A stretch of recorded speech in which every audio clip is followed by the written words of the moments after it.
Mes chers frères et sœurs, nous avons une seule chose à faire demain, 12 octobre 2025. Nous devons sortir tous massivement, que vous ayez la carte électeur ou pas, avec votre carte d'identité pour aller voter. Dans votre bureau de vote, il suffit de pouvoir reconnaître où se trouve ton bureau de vote. Vous allez avec votre carte d'identité, vous allez voter. Sortons massivement. Votons massivement Issa Chiroma Bakari. Il n'y a personne et personne qui pourra voler nos voix. Que personne ne se décourage. Sortons massivement dans les villages, dans les arrondissements, dans les villes. Tous les endroits auxquels se trouvent les bureaux de vote.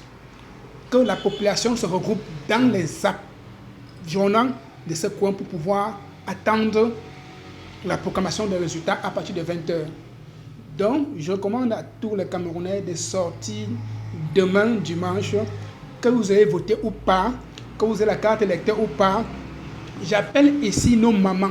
Nos mamans, sortez tous dans les villages. Sortez tous avec l'arbre de paix. On n'est pas là pour faire la guerre. On veut juste la vérité. Ce n'est que ce que nous demandons. Sortez, marchez avec l'arbre de paix. Quelqu'un qui a l'arbre de paix n'est pas en train de faire la guerre. L'arbre de paix est un symbole universel de paix. Quand même Dieu sait que quand tu as ça en main, ce n'est pas une arme.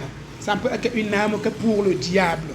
Parce que le diable n'aime pas la paix. Sortez massivement avec l'arbre de paix à partir de 20h pour attendre la proclamation des résultats. Il va falloir que les résultats soient donnés demain à partir de 20h.